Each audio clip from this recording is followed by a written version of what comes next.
안녕하세요. 브랜드카 한성만입니다. 구독과 좋아요 부탁드립니다. 자, 이제 스포티지 1.6 터보 하이브리드. 작년에 저희가 스포티지를 탔을 때 굉장히 놀랬던 점들이 있죠. 실내 공간에서 놀랬었고, 그리고 가솔린이 상당히 조용하다 이런 느낌을 받았었는데, 하이브리드는 아까 잠깐 타고 오긴 했지만 하이브리드가 굉장히 조용하긴 한데, 이거는 전기 모드에서 엄청 조용한 거지 내연기관으로 전환될 때는 약간의 이질감이 있더라고요. 소렌토랑 거의 마찬가지긴 했는데 그거보다 조금 더 있는 느낌이 있었거든요. 어느 정도 엔진이 워밍업이 된 다음에는 조금 변화가 있는지 이런 것들을 같이 한번 살펴보도록 하겠습니다. 자, 한번 출발해 보도록 할게요. 역시나 이 전기 모드로 갈 때는 너무너무 조용합니다. 와, 그냥 약간 고주파음이 나는 정도인데, 이거는 하이브리드의 특성상 일부러 내고 있는 소리라는 생각이 들 정도로 약간 크긴 합니다. 그래서 보행자들도 들을 수 있을 만한 그런 소리를 내주고 있어요. 자, 전기 모드로 달리고 있다가 내연기관 시동이 걸리니까 이게 그래도 소렌토보다는 약간 이질감이 덜한 게 있어요. 소음은 조금 더 나는데 약간 뒤에서 잡아당기는 느낌은 스포티지가 조금 덜하다. 둘 다 세팅은 똑같이 해놨습니다. 근데 스포티지가 약간 더 부드러운 느낌이 있어요. 그래서 내연기관하고 뭐 진동이라던가 이런 것들에서는 조금 이질감이 덜하긴 한데, 시동이 걸렸을 때는 약간 소음이 조금 더 있네, 이런 모습들을 보여주고 있습니다. 이게 약간 소렌토와 조금 다른 느낌이지 않을까라는 생각이 들고 있습니다. 한마디로 소렌토가 스포티지보다는 마감재에 조금은 더 신경을 쓴 것 같고, 그래서 소음은 조금 덜 나는데 엔진에 대한 세팅, 그러니까 하이브리드와 내연기관에 대한 세팅은 스포티지가 조금 더 잘하고 있지 않나 라는 생각이 들고 있습니다. 약간의 차이들이 있어요. 물론 그냥 데일리카로 매일 타고 다니시는 분들은 크게 못 느낄 것 같아요. 자, 방지턱을 한번 넘어볼게요. 오, 역시 나쁘지 않습니다. 스포티지 서스펜션도 굉장히 훌륭해요. 스포티지 서스펜션은 소형 SUV들이 많이 쓰고 있는 맥퍼슨 스트럿이 전면부에 들어가 있고 후면부에는 멀티링크가 들어가 있거든요. 아니, 볼보 XC60도 후면부에는 멀티링크가 아니라 WC7이 들어가 있는데 스포티지는 멀티링크를 쓰고 있어요. 상당히 훌륭한 서스펜션을 쓰고 있습니다. 그만큼 승차감에도 굉장히 많은 신경을 쓰고 있다, 이런 것들을 보여주고 있어요. 그래서 이따가 2열에 앉았을 때 승차감이 어떤지 이런 것도 상당히 궁금하긴 한데, 이렇게 방지턱을 넘어오는데도 딱 넘고 나서의 잔상들이 없습니다. 그리고 충격이 굉장히 완화가 많이 되는 편이에요. 이 정도 서스펜션이면 굉장히 훌륭하죠. 이 정도 차체 크기에 이 정도 가격에, 물론 이 정도 가격이라고 하는 거는 이 하이브리드 풀옵션을 얘기하는 게 아닙니다. 하이브리드도 한 중간 정도 트림에다가 옵션 한두 개 정도 넣으시는 게 제가 볼 때는 제일 좋은데, 물론 풀옵션 하시는 게 제일 좋긴 하겠죠. 이거는 스포티지 옵션에 대해서 제가 가성비적인 측면에서 작년에 찍은 게 있고요. 그 다음에 하이브리드 옵션 시그니처까지 올라와도 괜찮다, 이런 내용의 옵션기가 있으니까 그거 한번 참고해 보시면 좋을 것 같습니다. 자, 오르막길을 한번 올라가 볼게요. 조금 밟아서 속도를 내서 올라가고 있는데 역시나 출력이 부족한 건 없고요. 곡선주로 약간 빨리 탈출을 해도 상당히 부드럽게, 그리고 롤이 일어난다거나 이런 느낌은 전혀 없어요. 물론 속도가 뭐 100 이상 돼서 110, 120 이런 속도로 고속도로 진입을 하거나 이러시면은 밀린다 이런 느낌을 받으실 텐데, 그게 아니면 일상적인 주행에서는 이 정도로는 전혀 그런 뭐 차가 밀리거나 좀 쏠리거나 이런 현상들을 겪기가 쉽지는 않습니다.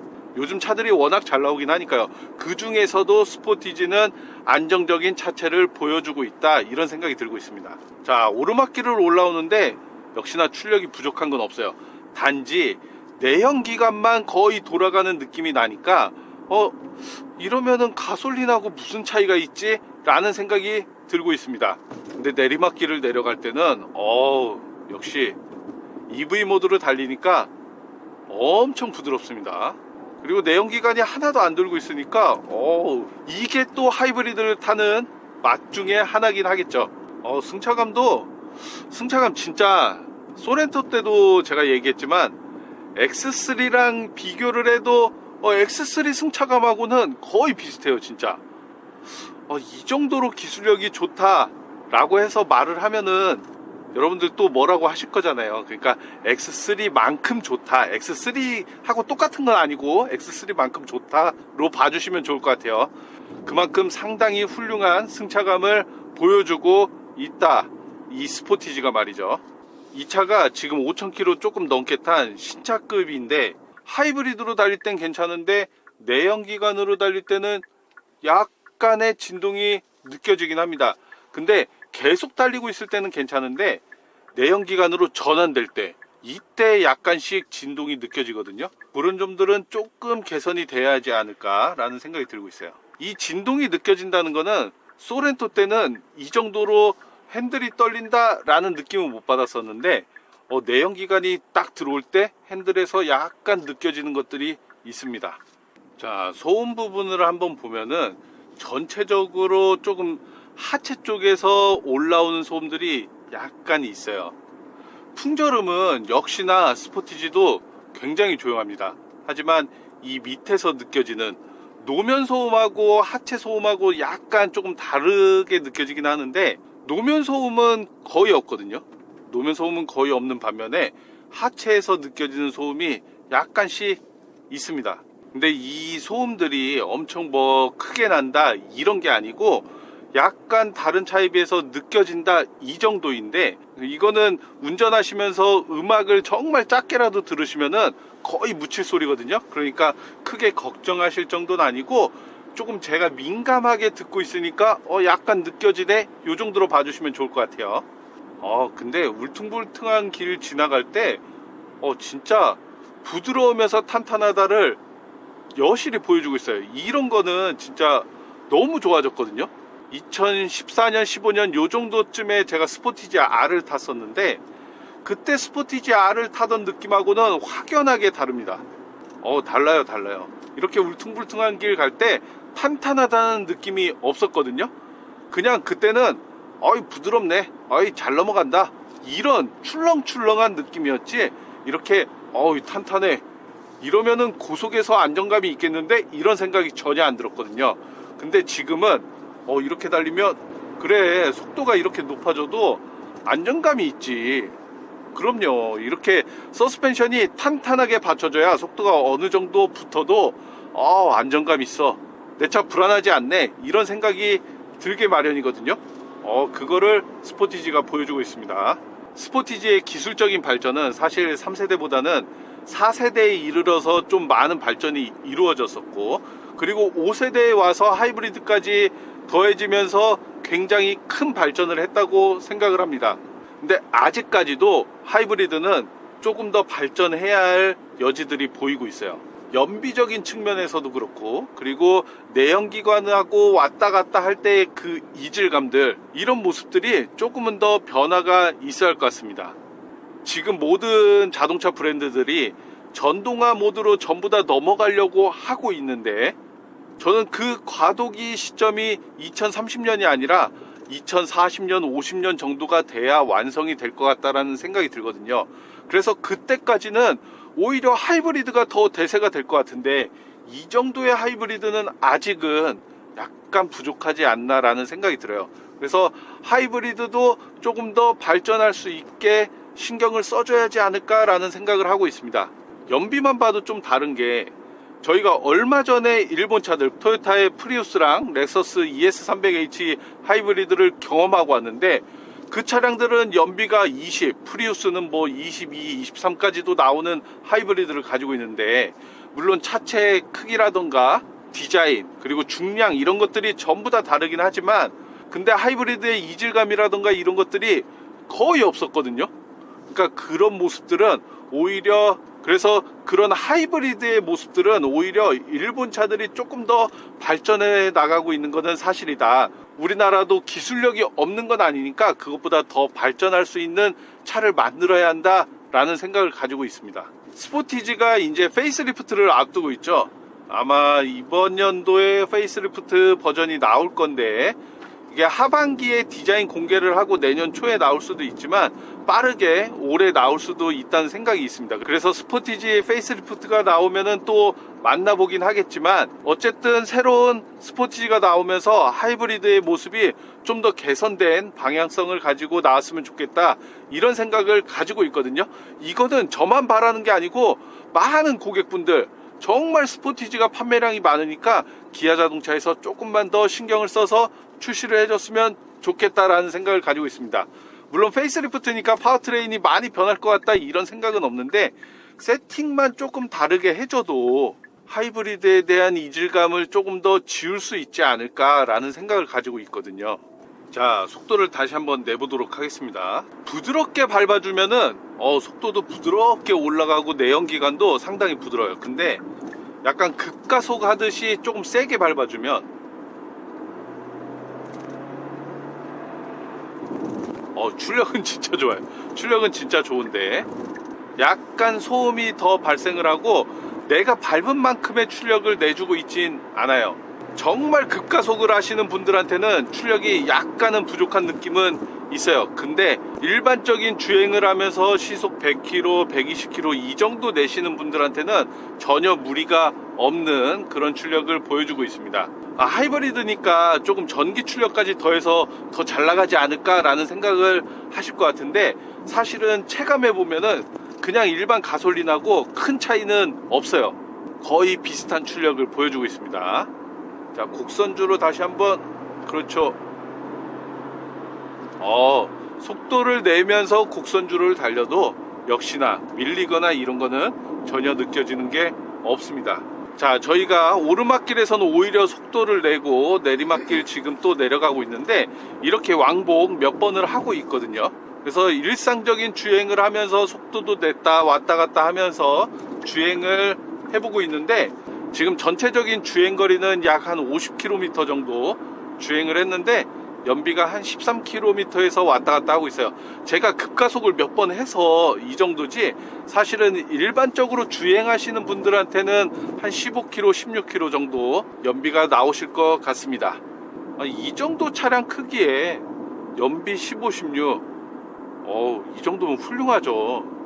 제가 누누이 말씀드리지만 제가 카니발 타고 다니는데 연비 12km 나오거든요. 디젤인데. 원래 디젤이라면은 옛날에 제가 디젤 차량들 뭐 골프나 이런 거 티구안 타고 다녔을 때는 한 16km, 17km 나왔었는데 카니발이 12km 정도 나오니까 스포티지가 한 15, 16 이렇게 나오면은 굉장히 훌륭한 연비를 보여주고 있는 거죠. 물론 그거보다 조금 더 나왔으면 좋겠지만요. 그래서 기대되는 게 스포티지 페이스리프트가 굉장히 기대가 되는 거고, 약간 파워트레인 세팅들을 조금 바꿔서 나올 테니까, 그래서 그런 면에서 조금 더 좋은 연비, 그리고 이질감이 조금 덜해지고 소음도 덜해지면은 그것만으로도 많은 발전이 있을 것 같다라는 생각이 들고 있습니다. 이렇게 부드럽게 주행하다가 내연기관 딱 발을 힘을 줘서 그렇죠, 바로 근데 이것도 워밍업을 하고 엔진이 어느 정도 온도가 올라가니까 훨씬 덜하긴 합니다. 이렇게 되면은 겨울철에 훨씬 더 시끄럽다는 소리가 되거든요. 한겨울철에 우리가 주차장에서 나오면서 하이브리드 달리다가 내연기관이 어느 정도 워밍업도 안 된 상태에서 딱 조금 빨리 달리려고 하면은 엄청난 이질감이 느껴지겠죠. 엄청 시끄럽고 그 다음에 진동도 조금 더 할 거고, 그래서 그런 부분들이 좀 차이가 있을 거고, 그게 아니고 어느 정도 엔진이 워밍업이 돼서 온도가 좀 올라가면은 내연기관 걸려도 아까보다는 상당히 조용하다, 이런 모습들을 보여주고 있습니다. 자, 1열에서는 요 정도 한번 알아봤고요.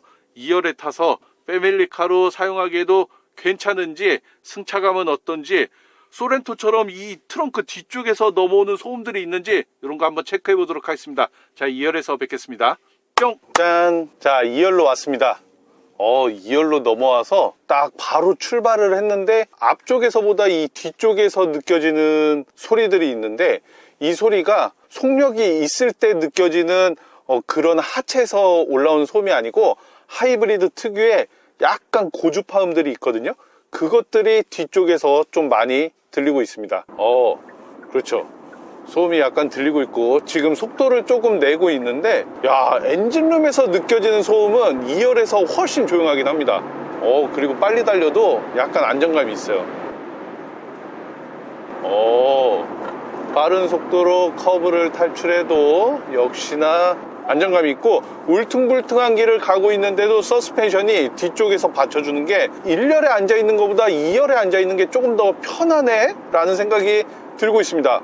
2열 상당히 편한데요? 그리고 진짜 좋은 거는 소렌토하고 다르게 이 트렁크 뒤쪽에서 넘어오는 소음은 없어요.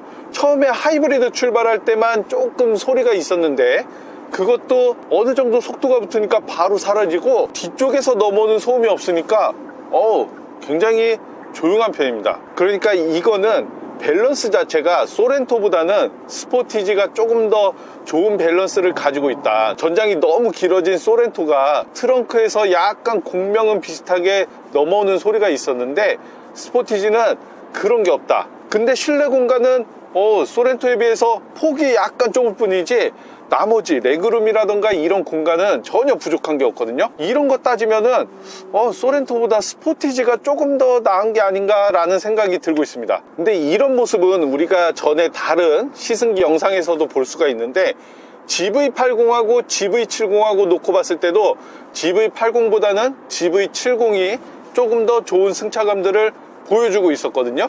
그거 역시도 차체 크기에 대한 밸런스의 문제가 아니었을까라는 생각을 해볼 수가 있죠. 그런 밸런스들이 오히려 전장이 굉장히 긴 차량들보다는 적절한 전장을 가지고 있어야 하체의 밸런스도 상당히 좋다, 이런 것들을 보여주고 있어요. 정말 크기만 좋아가지고 할 거면은 사실은 카니발이 승차감이 제일 좋아하는데 승차감은 카니발이 정말 떨어지거든요.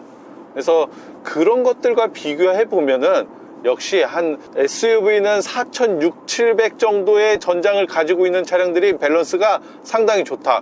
그러면서 실내 공간도 잘 가지고 있고요. 소렌토와 다르게 스포티지는 이 오른쪽에서 느껴지는 이 바퀴 쪽에서 넘어오는 소음이 약간 있어요. 소렌토는 그거는 조금 덜 했는데 이 뒤쪽에서 트렁크 쪽에서 넘어오는 소음들이 약간 있었거든요.